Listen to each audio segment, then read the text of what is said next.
Hola a tots. En un minut se connecta en Gau i començar la xerrada d'avui.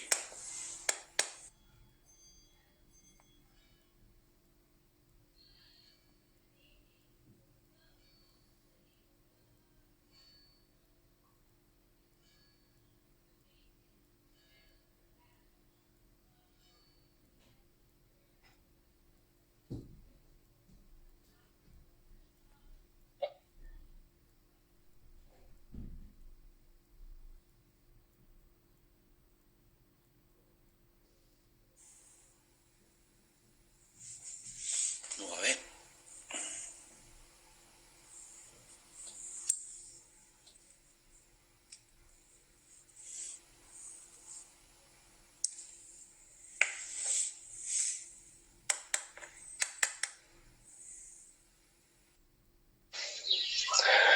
Hola, Gabo.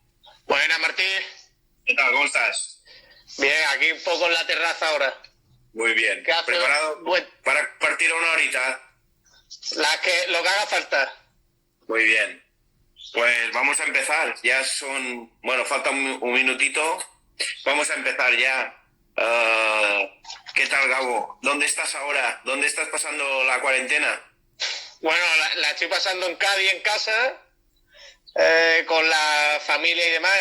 La semana pasada, el viernes, vine de Suecia y bueno, en casa. La verdad que se hace muy chocante la situación, porque allí sí que es verdad que ahora en Suecia todo está abierto, no hay cerrado nada, solo recomendaciones, como aquí al principio. Sí, pero bueno, la liga ha terminado. Sí. Muy bien. Además, bueno, creo que... Bueno, tú fuiste a Veterbyggen, creo que se llama, Sí. Veterbyggen, para sustituir a Joan Martínez. Joan Martínez, Sí. que está en Mallorca ahora, con Borcos y con Escastell. Y estuviste con Boris Balibrea, que precisamente ha sido nombrado coach del año allí. Y bueno, gran parte del mérito también debe ser gracias a tu trabajo con él, de ayudarle a estar a su lado. Lo de entrenador del año fue el año pasado. Este año no. Entonces el mérito es de Joan. Entonces, el mérito es de Joan. Es de Joan. Vamos a tener también aquí a Joan un día de estos. Ya hemos quedado con él. ¿Qué tal la experiencia por Suecia? Con la liga, la gente... Muy enriquecedora en todos los sentidos, la verdad. Vivir una experiencia profesional, además ayudado por Boris, y se trajo también a un preparador físico, Boris, que hicimos como una pequeña mafia que te ayudaba un poco a esos momentos de soledad que siempre hay cuando estás tan lejos de la familia. A nivel deportivo, al final, Suecia, el problema que tiene tiene una población de unos 10 millones de habitantes, y el baloncesto no es un deporte mayoritario. Lo que sí es verdad que respetan mucho los derechos laborales de los jugadores, de los entrenadores, y en ese sentido sí está bastante más aventajado que España en muchos aspectos. Si hacemos un equivalente, que a lo mejor la primera división sueca puede ser por nivel Les Plata en España y los mejores equipos Leboro, pues las condiciones que nosotros hemos tenido laborales en contratos, el respeto que se nos ha hecho, aunque haya terminado la temporada de esta manera, no sé si en España se podía conseguir en muchos sitios, la verdad. No, estoy de acuerdo. Creo que has hablado de una palabra importante, que es el respeto. Es decir, no es las condiciones, sino es respetar el trabajo de los profesionales. Y en este sentido, los países nórdicos, a pesar de tener ligas muy inferiores a las nuestras, sí. Cuando digo nuestras, digo Leporo, Le Plata, incluso la EVA, pues tienen unas condiciones pues mucho más aventajadas que las nuestras. Estoy hablando no solo de, incluso por ejemplo Francia, en la Pro B, la Pro C, creo que hay NM1, NM2, tienen unas condiciones súper buenas para los jugadores, especialmente los extranjeros, tanto de seguridad social, etcétera, y los países nórdicos, por supuesto, también. Y creo que lo has definido muy bien con la palabra respeto. Sí, es que al final la situación que ha pasado, bueno, que está pasando ahora en toda Europa con el tema del coronavirus, es una situación sobrevenida que genera incertidumbre total y o se puede tomar el camino de echas al trabajador, aplicas los expedientes de regulación temporal o intentas colaborar en la medida de lo posible.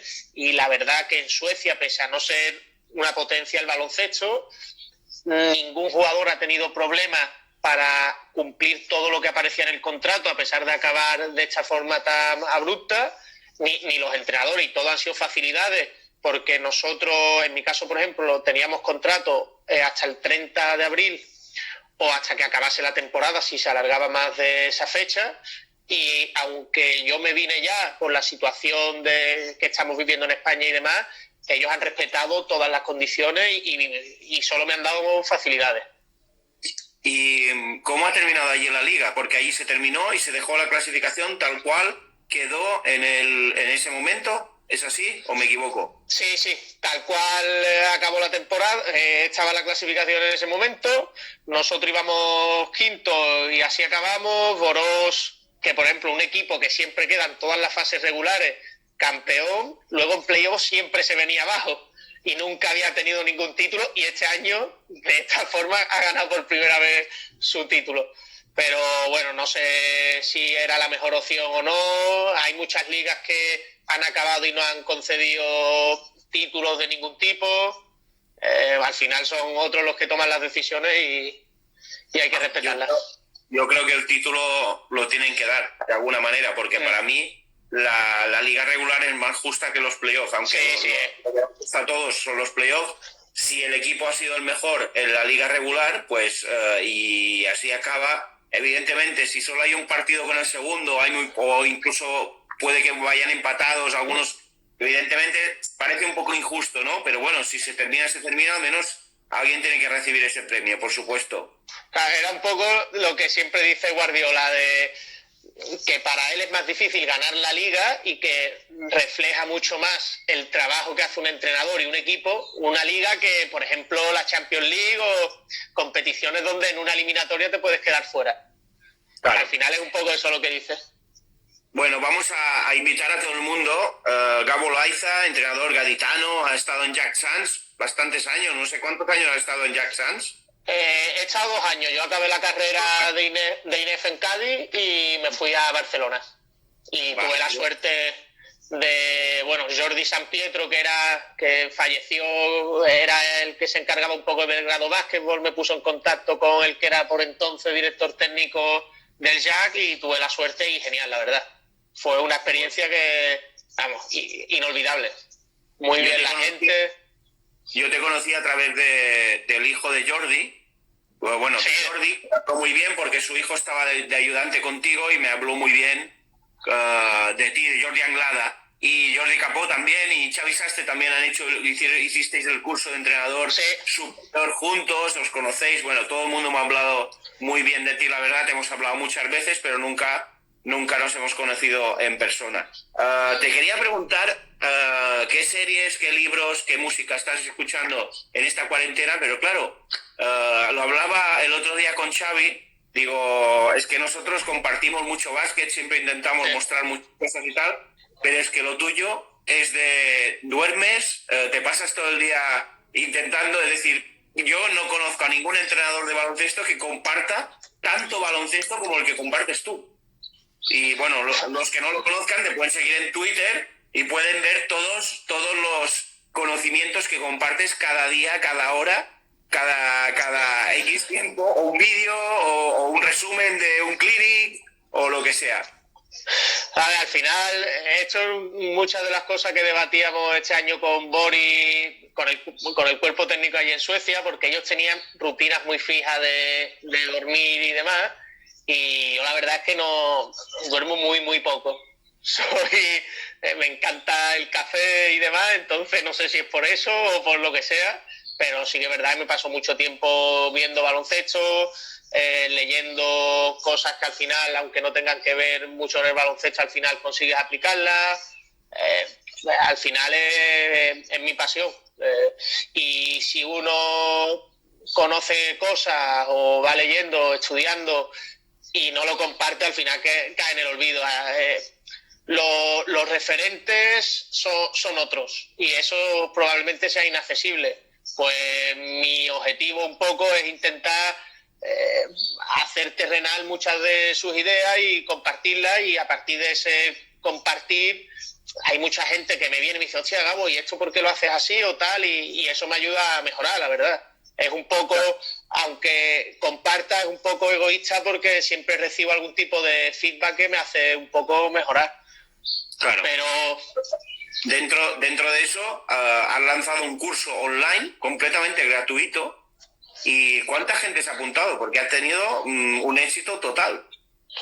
Bueno, la idea era que fuesen 50 o así, yo podía controlarlo más o menos y hacerlo un pelín mucho más guiado, pero al final es que recibía cada día no sé cuántas y perdí la cuenta a partir de los 600 que se pusieron en contacto y demás, y entonces lo que determiné era, iba subiendo las cosas a redes sociales con la temporización más o menos de los contenidos que iba a ir subiendo. Y claro, muy bien, la verdad que... Es que, vamos a ver, si por supuesto no vas a hacer ningún examen ni vas a dar ningún título. No, porque no, claro, es decir, corregir 600 exámenes de metodología, 600 exámenes de planificación, 600 exámenes de scouting, es que más es una locura. La idea era un poco, yo al final voy acumulando muchas cosas y a veces no encuentro ese tiempo de ordenarlas todas, y cuando al final llevas ese proceso de ordenar las cosas también ordenas un poco tu cabeza, te van surgiendo ideas, y bueno, esa era la idea real. Y al final cuando compartes, la gente lee tus trabajos, ellos te dan sus puntos de vista y eso te ayuda a crecer, la verdad. Es lo que creo. Lo que pasa es sí que es verdad que a veces te lo planteas, porque adquieres un compromiso y a veces se hace complicado. Sí, es que eso te iba a decir, para toda la gente que no se apuntó a ese curso online, digamos, que no se apuntó cuando era ahora, todos los contenidos están colgados en el Twitter, ¿es así? Sí, y además hay mucha gente que a lo mejor no ha leído las cosas y lo lee ahora y me pide que lo vuelva a subir, y lo voy subiendo con cierta asiduidad todos los contenidos que he ido colgando. Vale, pero pues ya está. Al final... Si la gente está interesada, pues puede hacer el curso de alguna manera, o puede ir leyendo los contenidos, porque están todos, que vean el hilo y que vayan buscando en el hilo del Twitter, ¿no? Sí, o me lo pide a mí directamente y o lo cuelgo, le paso un enlace para descargarlo, que lo voy subiendo esporádicamente, la verdad, los contenidos que ya he ido subiendo con anterioridad. Y dentro de estos contenidos que cuelgas, el otro día colgaste un análisis de los jugadores españoles, de un poquito como un estudio, ¿no? Digamos, vamos a hablar un poco de este tema porque a mí me gustó bastante, algunos datos, ¿no? Como por ejemplo pusiste el 45% de los jugadores de ACB son extranjeros, o comunitarios extranjeros o no comunitarios, 45%, es la mitad, casi. Y bueno, un par de datos más. Y luego, bueno, si quieres, luego hablamos de la frustración y un par de aspectos sobre jugadores que me gustó mucho, ¿no? Pero háblame un poquito de este estudio que hiciste sobre el número de jugadores, de qué cantera, etcétera. El estudio no es mío, es de Sánchez Buñuel, que aparece en el libro de procesos para el rendimiento y la formación en baloncesto, donde se habla, lo recomiendo porque es de la Universidad de Extremadura y ciertas universidades que investigan mucho sobre baloncesto, y hablaba un poco de cuál era la situación del baloncesto actual, cómo seguimos valorando la situación, o la federación muchas veces a nivel estatal valora la situación de nuestro baloncesto únicamente por el número de oros que se obtienen en categorías de formación y no por tanto por cuántos jugadores llegan, por cómo lidiar con esa transición de junior a etapa senior, y al final ahí está habiendo un océano muy grande donde muchos jugadores que destacan en categorías inferiores no son capaces de ver su trabajo, su dedicación, su esfuerzo, las horas que sacrifican en etapa senior. Sí que es verdad que en baloncesto de élite hay muchos intereses y que probablemente eso sea un problema que debamos debatir. En este aspecto, creo que fue John Wooden que decía que no, me gustaría que midieran mi éxito por la cantidad de chicos que he sacado y no por los títulos que he ganado, ¿no? Por los chicos que se acuerden de mi trabajo con ellos, qué tal. Creo que era John Wooden, ahora no me acuerdo muy bien. Lo leí hace unos años, ¿no? Había una anécdota de Tony Nadal con Rafa Nadal, que Rafa Nadal creo que quedó campeón de España de un torneo de tenis en cadete, y claro, y Rafa Nadal, hostia, he sido campeón de España, el ego se te sube. Y él dijo, y él le sacó un listado de todos los campeones de ese torneo y no conocía a ninguno. No. Porque al final ese paso es muy difícil y quien destaca en categorías inferiores no te garantiza nada. Claro. Y eso también debe hacernos ver si estamos orientando bien los procesos de selección, detección del talento, si están bien orientadas el tema de las selecciones autonómicas y qué objetivos se persiguen realmente, porque, bueno, lo hablé una vez con Jordi Capó, el tema de cómo se busca solo el ganar ciertas comunidades en los campeonatos y a lo mejor estamos perdiendo un tiempo. Los entrenadores que están en esas selecciones son los entrenadores que, hostia, tienen mucho conocimiento, tienen mucha capacidad, tenéis muchos medios y a lo mejor estamos perdiendo esa capacidad de darle un impulso a ciertos jugadores, a cierto talento, pues por el solo querer ganar un torneo. Sí. Hay atisbos de esperanza, como puede ser, bueno, vosotros tenéis un ejemplo, yo le admiro mucho y no es por la amistad con su hijo, es Jordi Anglada. A Jordi le da igual ganar, perder, que él tiene su forma de entender el baloncesto, de transmitírsela, que es muy fácil hablar, pero lo difícil es luego que tus equipos reflejen lo que tú dices. Y ahí Jordi sí es un experto. Aquí en Mallorca lo llamamos tenir guanyera, es decir, tener ganas de ganar, ¿no? O tener demasiado presente el hecho de ganar, ¿no? Evidentemente hay varios aspectos. Hay un aspecto que me gustaba mucho en el tema del análisis de la frustración de los jugadores, ¿no? Me gustó mucho un punto que decía excesiva importancia al valor al aspecto físico por encima del desarrollo técnico-táctico. Yo en este aspecto llevo muchos años luchando porque tengo la suerte de estar en un club donde hay jugadores con talento y hay jugadores con talento físico y hay jugadores con los dos, con talento físico y con talento para jugar a baloncesto, ¿no? Claro, muchas veces es demasiado fácil descartar a un jugador por ser pequeño o incluso por ser grande antes de hora. Como esas bolas de cristal que tenemos muchos entrenadores que somos capaces de decir no va a crecer, solo va a medir 1,80 m, solo va a medir 1,90 m, solo tal, hacer esas como quinielas que no sé debido a qué son. Yo siempre digo lo mismo en este aspecto, o he aprendido a hablar de lo mismo, que es lo importante es, ahora están bien trabajados, están bien, bueno, pues vamos a seguir cada año a ver cómo están. No podemos ni dejar de trabajar, ni trabajar muy bien, ni hacer unas expectativas altas solo porque por si acaso es muy grande o por si acaso es muy bueno. No, yo creo que hay que trabajar igual, con todos, evidentemente, pero quitarse ya la expectativa de que un chico va a ser muy grande. Evidentemente no hay que ser tonto. Si un chico es grande, su mamá es grande, su padre es grande, claro, blanco en botella, está claro, ¿no? Y tiene más posibilidades de llegar y hay que potenciarlo, por supuesto que sí. Pero tampoco hay que descartar. Yo lo que quería decir es no descartar, sino englobar al máximo de jugadores posible. Claro, en el artículo del que estaba hablando hablaban de que no solo es importante la detección y la selección, sino el cuidar ese talento. Y cuidarlo hace referencia al no dejar por el camino a muchos niños, que ese es otro de los problemas que tenemos en formación, que dejamos a muchos niños en el camino y se nos olvida el objetivo real que tiene esas etapas iniciales.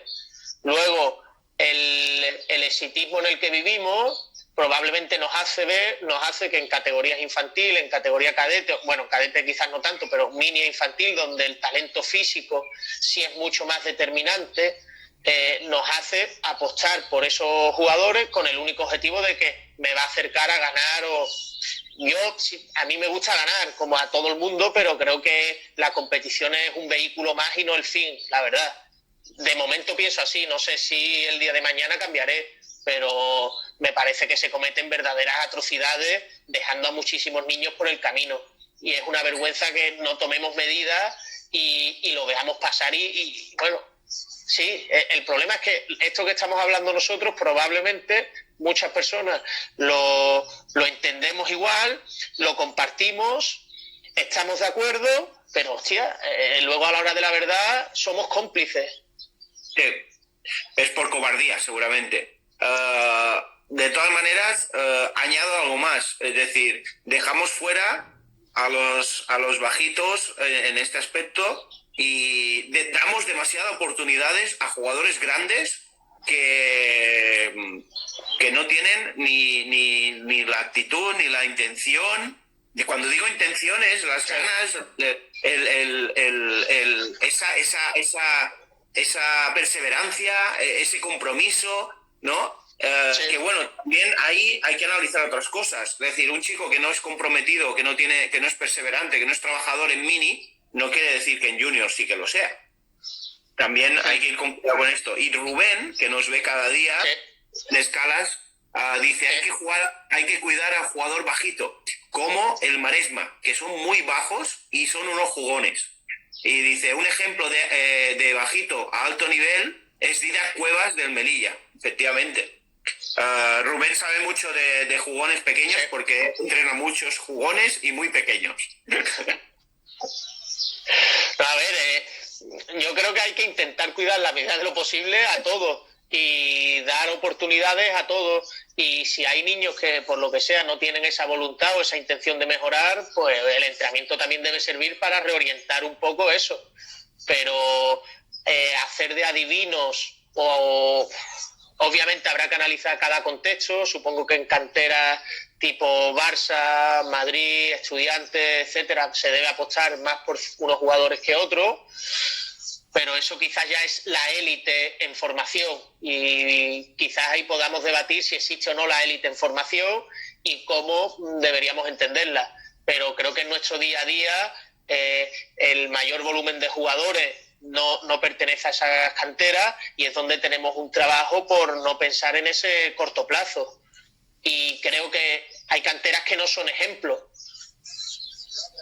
En este aspecto, el informe señala las canteras con más jugadores, ¿no? En este caso Madrid, Barcelona, Estudiantes, Juventud, Unicaja.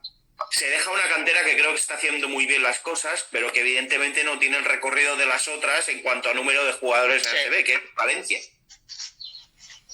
Claro, Valencia ahora está apostando muchísimo en las dos vertientes masculino y femenino, tiene unas instalaciones que son una pasada y a la larga si sigue por esa vía van a salir muchísimos más, si cabe, que ya están saliendo.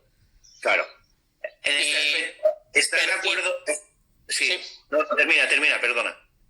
No estoy muy seguro, pero creo, al menos por lo que he oído y demás, que las condiciones de los entrenadores en Valencia, en categorías de formación, son muy buenas.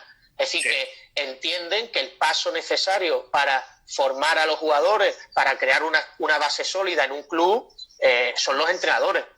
Que muchas veces hablamos de que lo importante son los jugadores y demás, pero tener una base sólida de entrenadores que compartan una visión, un proyecto a largo plazo también es muy importante. Y saber rodearte de eso. Un debate. Te abro, un pequeño debate. ¿Tú qué opinas? ¿Que son mejores? Es decir, si tienes un jugador infantil y el paso típico es en cadete de primero, que se lo puede llevar a alguna cantera CB, entre cadete de primero y cadete de segundo, ¿no? Bueno, ¿qué decides? O tú, si tuvieras que aconsejar, tuvieras un jugador que tiene la posibilidad de irse a una cantera CB y tuvieras que aconsejarle, a que, pudiendo elegir, evidentemente, Sí. te vas a una cantera con menos dinero porque van a apostar más por ti, porque todo el dinero lo van a centrar en ti, en el sentido de que, por ejemplo, una cantera que solo tiene 1 o 2 becados por generación va a apostar firmemente por ese jugador. En cambio, canteras como Madrid, Barça, etcétera, Unicaja incluso, que tienen muchísimos jugadores, a lo mejor pues los jugadores van y vienen, aunque parecen que a la larga también están sacando, el Real Madrid está sacando bastantes jugadores, incluso los que no llegan al primer equipo también llegan a CB, Poro, etcétera, ¿no? ¿Qué opinas tú de eso? Hablando una vez con un representante de jugadores jóvenes, yo el tema de los representantes y más con jugadores jóvenes nunca lo entenderé, la verdad, pero sí que es verdad que dio algunas ideas que me parecieron interesantes. Por ejemplo, que él a la hora de aconsejar a los jugadores a qué equipo ir, él aconseja a aquellos que tengan una línea de trabajo metodológica clara. Creo, por ejemplo, que la Peña, todo el mundo sabemos qué tipo de jugadores quiere la Peña y cómo trabaja ese proceso decisional, técnica, etcétera. Es muy difícil encontrar esa identidad y que la gente, cuando hable de la cantera de la Peña, sabe qué tipo de jugadores son. Eso hay que ponerlo en valor y es muy, muy difícil. Que apuesten más o menos por ti. Yo creo que la clave es esa identidad y esa forma de trabajar, más que los medios de los que dispongan. Porque al final, yo siempre pienso que el talento acaba por imponerse, y si tú estás rodeado de los medios suficientes, de los entrenadores que adecuadamente guían todo el proceso, que es un proceso además a largo plazo, una visión que no solo mira en el mañana, sino en todo tiene una imagen global. Creo que al final acaba imponiéndose el talento. Pero llegar a esas circunstancias es muy difícil opinar, muy difícil guiar. Creo que hay que valorar el contexto de cada niño, también la personalidad que tiene cada niño, el alejarte mucho de tu familia o poco. Creo que habría que valorar muchos condicionantes, pero lo fundamental para mí es la tipología de entrenador y cómo trabajan. Por ejemplo, el Barça ahora con Diego Campos, tú oyes hablar a Diego Campos, oyes su charla o cómo trabaja, y es una persona que atrapa. Si él consigue implementar eso en el Barça, en categoría formativa, creo que van a tener un gran recorrido. Bueno, en la minicopa vimos la final de la minicopa del Barça y el Real Madrid, y me gustó mucho cómo jugó el Barça, mucho. Aparte de tener buenos jugadores, el concepto de juego me pareció muy interesante. Es decir, poco a poco yo creo que es verdad que el Barça ha empezado con desventaja. Yo creo que va a necesitar unos años a lo mejor para crear una estructura. Ha habido muchos cambios también, creo, pero yo creo que a la larga también el Barça va a ser un referente y va a volver a sacar jugadores seguro. Lo que pasa que es complicado llegar a meter la pata ahí en una plantilla como la del Barça. Bueno, yo te quería preguntar, a ver, sobre un poquito diferentes cosas que vas colgando. Si quieres, tú vas sacando algún tema que te interese también, ¿eh? Pero, por ejemplo, el otro día vi que colgaste un vídeo de spacing, ¿vale? De 2 años hubo un boom en tema spacing, ahí trabajar spacing. Y todo era... Vamos a trabajar spacing y tal. Y ahora como ya está. Ya como que el spacing ha quedado olvidado, ya no se habla del spacing, ya no se habla tanto, se habla de otras cosas. Estoy hablando de redes sociales, no de lo que está trabajando o no cada club o evidentemente cada entrenador sabe lo que está trabajando. Lo que yo veo en redes sociales, que hubo como un boom en tema de spacing y tal. ¿Tú crees que el baloncesto, vamos a hablar de spacing y vamos a hablar de el baloncesto, va por modas? Ahora hacemos esto, ahora se hace lo otro, ahora hacemos lo otro, ahora está de moda hacer esto, vamos a hacer esto. ¿Crees que los entrenadores lo hacen? Yo creo que más que por modas, quizás tendencias, pero sí. Pues estoy casi seguro. Y os vemos algo que nos gusta, que empieza a hacer mucha gente y ya lo empiezas a aplicar. Ahora con las redes sociales todo es mucho más accesible y quizás no necesitas ese proceso de integrar todo y conocer si es útil o no. Y claro, es mucho más fácil llegar y es mucho más fácil que, hostia, ves que se repite mucho y lo voy a atrapar. Pero sí, creo que quizás va mucho por modas y la capacidad de entrenadores, que yo, por ejemplo, no tengo, es anticiparte al baloncesto que va a venir, quizás. Y eso es una virtud que solo aquellos que tienen talento, un talento especial como entrenadores son capaces. No hay que llamarlo ni gurú ni visionario, pero que sí que tienen esa capacidad de anticiparse a las necesidades que va a tener el baloncesto. Y en formación, eso sería básico, encontrar ese tipo de perfil de entrenador, perfil de director técnico, porque así se construiría algo chulo, la verdad. Como lo que estás construyendo tú. Gracias, hombre. Hablando de entrenadores, ¿qué entrenadores te han marcado a ti? No, bueno, los que has trabajado con ellos, pero de toda la gente que has seguido, clinics, partidos, equipos, ¿qué entrenadores para ti son un referente a la hora de marcar tu línea de trabajo? Yo la verdad que si tuviera que elegir dos, elegiría realmente a dos. Uno es Diego Campo, porque cuando estuve en Barcelona a mí me gustaba mucho, él estaba en Peña y me abría siempre las puertas que quería para hablar con él, intercambiar puntos de vista y compartía todo lo que yo le pedía con una generosidad pasmosa, la verdad, con un chaval de 22 años que iba a pedirle cosas y él siempre generoso conmigo, es algo que la verdad que nunca voy a poder olvidar. Además que la forma de trabajar de situaciones reducidas, de intentar involucrar a todos los jugadores en el proceso, de construir a partir o tratar de mejorar a los jóvenes, involucrar en ese proceso de mejora a los jóvenes también al jugador veterano. Por ejemplo, Sergi Vidal, él ponía un ejemplo de que Sergi Vidal actuaba de mentor de los jugadores jóvenes. Y eso creo que es una idea muy importante y muy difícil de ver en élite.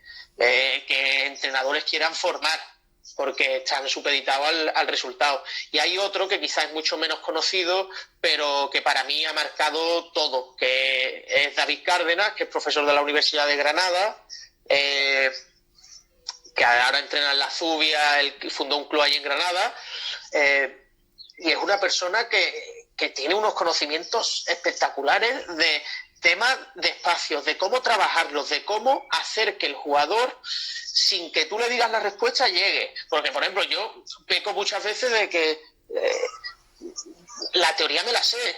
Es decir, yo la teoría de cómo debemos construir las tareas, de qué queremos conseguir, etcétera, etcétera, es fácil acceder a eso. Pero lo difícil es plantear tareas que realmente consigan eso. Y David Cárdenas, un ejemplo, tiene también muchas charlas en YouTube, es una persona que lo consigue. A mí yo estoy empeñado en intentar involucrar y empoderar al jugador en el proceso. Sí que es verdad que en categoría senior o incluso en categoría junior es mucho más difícil. Aquí que veo que estaba alguno de los jugadores que entrené el año pasado en el junior, es muy difícil si ellos no han tenido un recorrido de fomentar la decisión, de guiarles el proceso, de no dar las respuestas, fomentar que ellos comprendan las situaciones. Es muy difícil si no lo han tenido antes. Y un pelín de flexibilidad al entrenador y adaptarse al contexto es fundamental, cosa que yo no tengo, la verdad. También pecar de humilde, porque no eres el mismo entrenador cada año te vas superando y cada año vas mejorando en muchísimos aspectos. Tú bien lo has dicho, yo creo que lo que necesitas es experiencia para poder aplicar todo lo que sabes, experiencia y oportunidades. Has dado la clave, un entrenador que te ha marcado, David Cárdenas. El otro día, por ejemplo, Xavi Sastre Jr. nos habló de un tal Panta que le entrenó allí en Piélagos.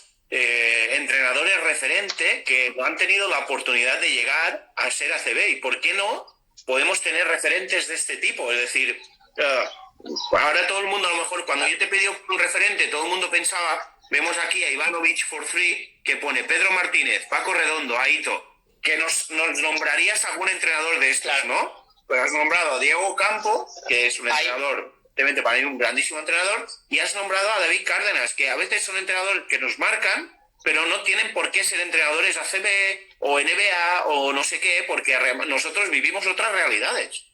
Hay otro ejemplo que es Óscar de Paula, que es el seleccionador cadete catalán, que es una pasada las ideas que tiene, el cómo trata de aplicarlas, el cómo va con su idea. Él estuvo en cantera de Peña y él seguía trabajando del mismo modo independientemente de que él entrenase en una cantera como Peña o en Mataró o en cualquier sitio. Y es otro de los entrenadores que se me ha olvidado, pero que lo tengo como referente. A mí me gusta tanto la formación como el rendimiento, y creo que no deben estar enfrentadas. Y encontrar ejemplos como eso es muy difícil. Y de los jugadores, de los equipos, de los entrenadores, de los equipos que estás viendo jugar, Euroliga, ACB, etcétera, ¿hay algún entrenador que te guste especialmente, cómo juegan con sus equipos o las cosas que hacen normalmente? Defensa, ataque, me gusta esto, me gusta lo otro. Yo siempre he tenido un complejo porque cuando acabé la etapa junior ya me di cuenta que no podía seguir como jugador porque iba a estar en el banquillo. Y claro, entonces no he vivido ciertas experiencias como jugador que al final te enriquecen tácticamente, comprender lo que va a pasar en el juego, etcétera. Y hablando con muchos entrenadores siempre decía, lo que tienes que hacer es estudiar a entrenadores. Y bueno, he intentado seguir mucho lo que hace Aito en Alba de Berlín. Si tú comparas la forma que tienen de jugar ellos, de a partir de una primera ventaja, seguir construyendo ventajas, que ves la inteligencia de los jugadores o la evolución que han tenido jugadores como Luke Sigma gracias a él. Pedro Martínez es otra persona que te da la sensación que hace las cosas mucho más fáciles de lo que nosotros intentamos hacerlas, lo que te hace ver que el baloncesto es mucho más sencillo de lo que es. Y Jaume Ponsarnau, que creo que es el ejemplo de la sobriedad y algo que no ponemos en valor. Muchas veces los entrenadores tomamos como ejemplo a Obradovic, que obviamente es el entrenador más laureado y sus equipos juegan de maravilla, se adaptan a sus exigencias, etcétera, etcétera, pero hay otras formas de liderazgo. Y a Jaume Ponsarnau se le criticó muchísimo, se le bombardeó a críticas, y los jugadores, a una persona que nunca levantó la voz, los jugadores salieron a defenderlo. Y luego esa defensa y ese creer en las ideas hizo que Valencia Basket tuviera un estilo reconocible el año pasado y este año. Y eso es muy difícil. No, perdona, sí, continúa. Que, por ejemplo, de Jaume Ponsarnau, más que de seguir a sus equipos, me gusta seguir casi que sus ruedas de prensa por la sobriedad que transmite, la humildad, que es muy difícil encontrarla a esos niveles. Quiero añadir a alguien, lo destaqué el otro día, lo quiero volver a destacar hoy, Ivonne Navarro. Para mí me parece un valiente, dentro de una línea de entrenadores que se mueven entre clubes, de que siempre son los mismos, de que cuando uno lo cesan aquí, espera, está sin equipo, se va allí, el otro allí y tal. Está saliendo sangre fresca como de Ivonne. Peñarroya también me gusta mucho, pero Ivonne me gusta por su valentía, porque es valiente, porque es capaz de en situaciones complicadas. Por ejemplo, recuerdo en los cuartos de final de Copa, esa defensa con Sai a Marcelinho, bueno, me pareció de un valiente. Y no todos se atreven a hacerlo, no todos, con muchísimos años de experiencia, no se atreven a hacer este tipo de defensas diferentes en momentos súper difíciles, y él nos demostró pues eso, ser un valiente. No lo digo solo por ese día, lo digo porque es un tío que me encanta cómo juegan sus equipos. Y Peñarroya, por ejemplo, en unas declaraciones él decía, yo voy a jugar con mi filosofía de juego, ya sea el Madrid, ya sea el Barça o ya sea el equipo que sea. Y a lo mejor eso me da para ganar o para perder de 40. Pero son personas valientes, entrenadores que son necesarios en deporte de élite para atraer al público. Porque los equipos de Ivonne atraen a la gente. porque la gente se siente identificada, la gente de Andorra se siente identificada con él. 2 ejemplos de Ivonne Navarro, que a mí me parece muy valioso. Él llegó a Andorra y él empezó a hablar catalán. Sí. En sus ruedas de prensa y ya lo domina con gran fluidez. Eso es un ejemplo de querer meterte en la cultura. Él estuvo en Manresa también. Claro. Y una anécdota que me pasó con él, hay muchas épocas que mando correos a muchos entrenadores y les digo, hostia, si necesitas que colabore contigo haciéndote vídeos, que a mí lo que sea. Y Ivonne Navarro, sin conocerme de nada, me contestó y me dijo, mira, yo no quiero que nadie haga cosas gratis. Y bueno, me lanzó una respuesta que es emotiva y refleja el grado de dignidad humana, por así decirlo, que tiene él, y de calidad humana. Es otro de los referentes, por supuesto. Por suerte creo que tenemos muchos referentes y muy buenos, no solo en ACB, sino entrenadores que quizás son menos conocidos en Ligas LEP, EVA, o lo que hemos dicho antes, en formación, que quizás no le estamos dando tanto valor como si se les da fuera, incluso. Joan Plaza, otro entrenador que me encanta. Es verdad. Hay un par de jugadores tuyos que han abierto un hashtag que se pone "a mí me entrenó Gabo". Y ya se van sumando algunos. Así, pero has dejado huella, vas dejando huella con la gente. Dice Ivanovic. Sí, dime, perdón. No, también tengo que decir a eso, que es que yo les gastaba la broma de algún día diréis que yo entrené y ahí no voy a querer saber nada de ustedes. Y por eso los cabrones lo están diciendo. Dice Ivanovic for three, dice la mujer de Ivonne es valenciana, por eso también ayuda a que hable un poquito, sí, pero bueno, el valenciano es bastante diferente, ¿no? Pedro Gordo dice, ¿qué importancia tiene el haber sido jugador o no para ser entrenador? ¿Lo ves muy necesario ahora que lo has dicho? Yo creo que no, estamos ahí, que siempre parece que si eres jugador tienes como una puerta, es como, no sé si has ido a un parque de atracciones, que es ahí está el pase normal y el pase que pagas un poco más y como que vas más rápido a la atracción, ¿no? Pues yo siempre pongo ese ejemplo, da la impresión de que por haber sido jugador tienes ese pase rápido por el que a lo mejor un entrenador normal que no ha sido jugador de élite no puede pasar, ¿no? Pero bueno, ¿qué opinas de esto? A ver, hay entrenadores, ejemplo, Moncho Fernández, por ejemplo, es un entrenador que no fue jugador de élite ni mucho menos, fue del montón. Y, hostia, de jugar a sus equipos con una riqueza táctica, una riqueza de leer las situaciones, etcétera, etcétera, que, hostia, tiene un conocimiento muy profundo. Yo siempre he tenido el temor ese de, al no haber sido jugador, creo que quizás hay que dedicarle más horas a tratar de interiorizar ciertas experiencias que tú no has podido vivir como jugador. Yo hice el curso superior con Prigioni, y claro, siempre que hay un jugador profesional le miras un poco con reticencias de este va a tener las oportunidades que yo no voy a tener en la vida. Sí. Pero sí que es verdad que él tenía una lectura de partido, de leer las situaciones, de dónde van a estar la ventaja, que quizás yo no la ni tendré ni tengo.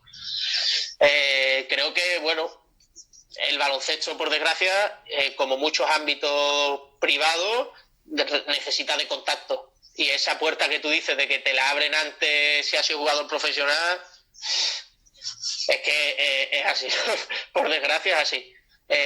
Y hubo un entrenador que hablando con él, un entrenador de élite, que él decía que él estaba de mierda hasta el cuello de las cosas que tienes que hacer para llegar a esos niveles. Yo siempre se lo decía a Boris, yo a Boris Valibrea yo le conocía de una cena, pero teníamos un amigo en común y ese amigo fue el que me dijo, hostia, pues habla con Gabo si necesitas a un ayudante, que al final no fue ni por mi valía ni nada, sino por un amigo en común, que por desgracia el deporte se mueve en esos términos, claro. Los contactos y es un mundo que por desgracia está podrido en muchos aspectos. Estaba buscando algo por internet para preguntarte. Vamos a hablar un poco de NCAA, que no sé si estás muy empapado o no. ¿Qué universidades te gustan? si lo sigues mucho. Este año con uno de los jugadores que teníamos que estaba lesionado, hermano de Chris Serapovich, que juega en Obradoiro, nos empapamos a ver baloncesto universitario sin seguir un equipo específico ni nada, solo por el hecho de disfrutar viéndolo, y si podías coger alguna idea mucho mejor. Y sí que ves un juego que se parece mucho más al europeo, con una riqueza táctica, que el problema, y que quizás se hace mucho más pesado porque son 30 segundos de posesión, entonces el juego eso queda muy ralentizado. Ahora la línea de 3 se ha ido más lejos también, y eso favorece que haya más espacio, pero nunca lo he seguido como este año, y sí que me ha decepcionado un poco, porque sí que leía mucho de ideas que entrenadores españoles o entrenadores europeos cogían del baloncesto universitario y las traían aquí, sobre todo más en los 80 o incluso antes. Y bueno, ahora que lo seguí un poco más y he tratado de estudiar un pelín más, creo que nosotros aquí ahora mismo vamos un paso por delante. Quizás porque es otro baloncesto totalmente diferente, solo por el hecho de cambiar de 24 a 30 segundos, la regla de los 14 segundos. Sí.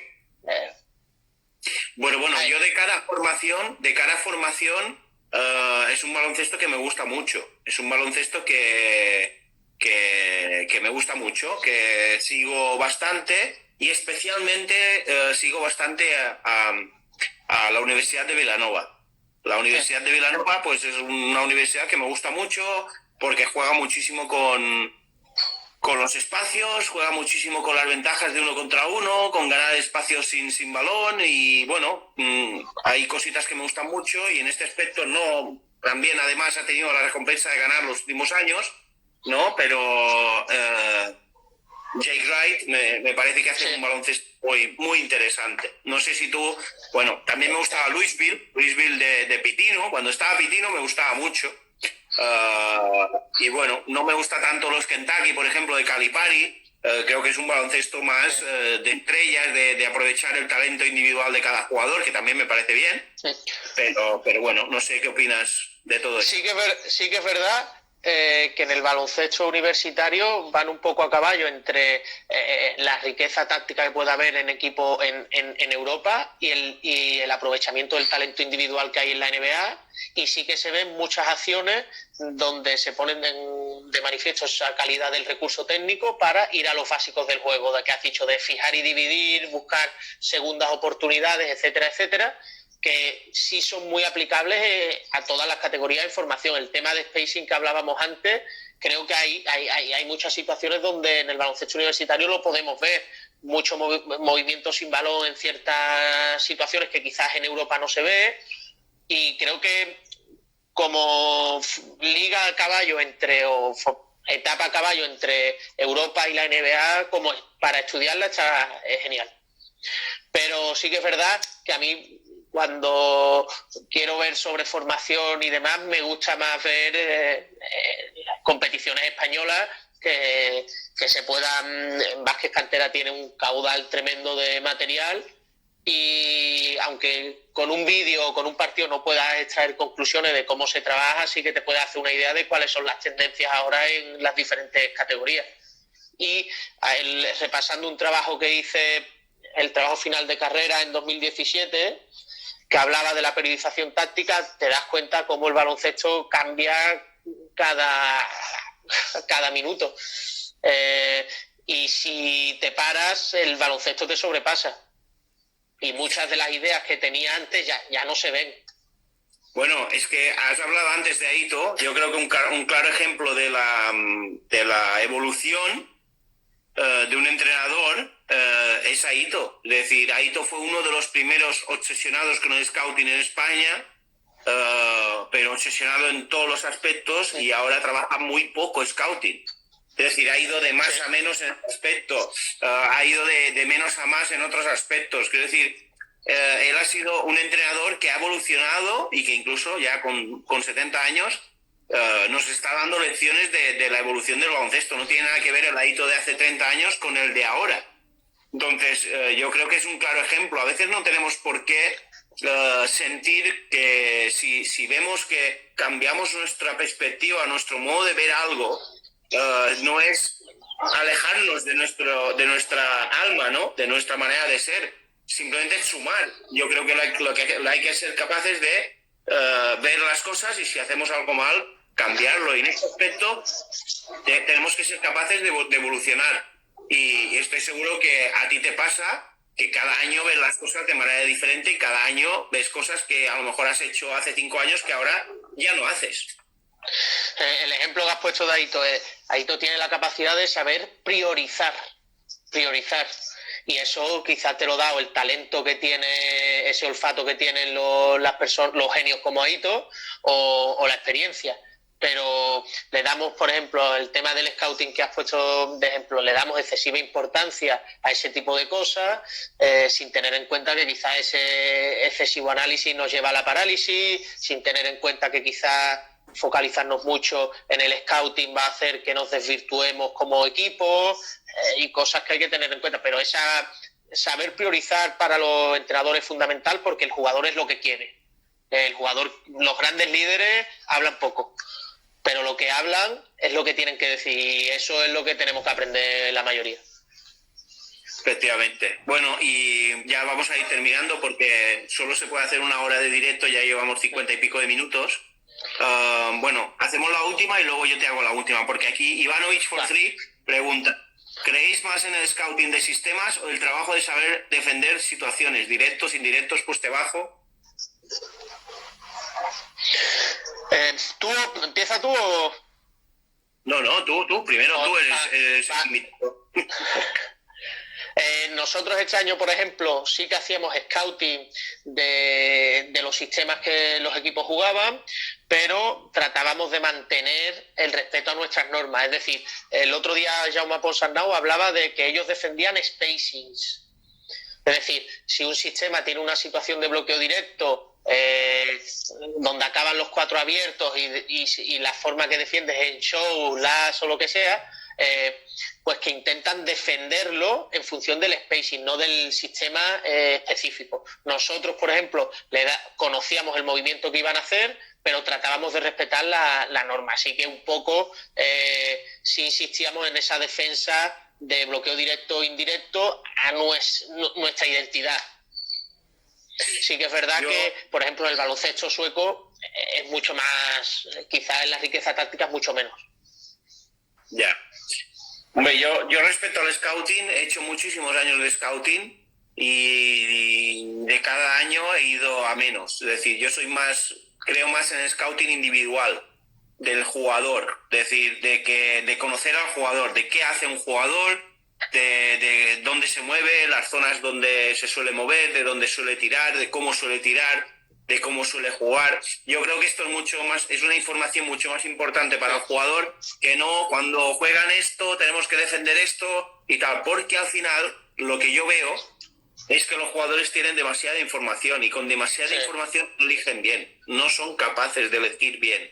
Hay pocos jugadores con la capacidad de tener toda la información ofensiva y toda la información defensiva que tenemos los entrenadores de un partido. Entonces, como eso no es posible, es muy complicado. Yo confío más en eso, en tener unas normas defensivas, en intentar ser fiel a esas normas defensivas y luego conocer bien a quién te enfrentas. Por ejemplo, en tema de bloqueos, si nosotros como equipo defendemos siempre en tercero, vamos a poner que siempre defendemos en tercero porque tenemos un pivot que es muy lento, que no puede recuperar el show y que creemos que colapse la zona, ¿no? Pues vamos a pasar en tercero siempre. Bueno, entonces siempre, excepto que cuando hay que analizar contra qué bases nos enfrentamos. Sí. Hay bases que meten 2 triples por partido, 3 triples, pues vamos a seguir fieles. Si nos meten 3 triples, nos meterán 3, no pasa nada, pero somos fieles a nuestra defensa porque no nos meterán de otros sitios. En cambio, si nos enfrentamos una semana a un base que tras bloqueo directo es capaz de pararse y tirar y meter muchos triples, pero una semana muy completa, pues esa semana a lo mejor sí que tenemos que cambiar esa defensa del bloqueo directo o tenemos que añadir algún tipo de concepto diferente, ¿no? Yo tengo más confianza en ese tipo de scouting que no en el scouting de estudiar los sistemas, ver de dónde tal, aquí vamos a defender este bloqueo así, este bloqueo lo defenderemos así, este de aquí también, los de lateral, es demasiada información. Incluso para grandes ligas, estoy diciendo, es que hay decir, los jugadores son personas que juegan y es imposible tener tanta información, y yo creo que al final los que triunfan son los que simplifican, claro, los que hacen las cosas fáciles a los jugadores. Y si tú tienes un hábito, has generado ese automatismo, es más fácil corregir en función de las características de un determinado jugador que en función de todos los sistemas que haga un equipo. Eso, nosotros sí que es verdad que hacíamos colectivo e individual, pero en función del momento le dábamos más importancia al colectivo que al individual. Pues también pensábamos que quizá el colectivo nos ayudaba a crecer como equipo, pues las situaciones se planteaban, también eran 2 partidos semanales, que tenías poco espacio entre partido y partido, pero sí, estoy completamente de acuerdo. Pues nada, nos quedan 3 minutitos que los voy a dedicar para despedirte, para darte las gracias, para preguntarte si ya sabes dónde vas a estar el año que viene. La verdad, con la incertidumbre que hay, nada de nada, así que a ver. Bueno, pues que lo sepan todos los clubes españoles, que hago dejo ahí mi teléfono. Dejo mi teléfono ahí. Por supuesto. Y pues nada, decirle a todo el mundo muchas gracias por haber estado con nosotros, por haber interactuado. Mañana tendremos a Jorge Acero, entrenador en Alcázar, en Mahó, en Menorca. Y él es madrileño, ha estado ahí, tiene experiencia en Liga Femenina. Y el lunes tendremos a Ángel Cepeda con nosotros, de Valencia Basket. Y nada, Gabo, un abrazo muy fuerte, muchísimas gracias por haber estado con nosotros. Un placer, señor. Bueno, muchas gracias y te deseamos lo mejor. Igualmente. Un abrazo. Adiós.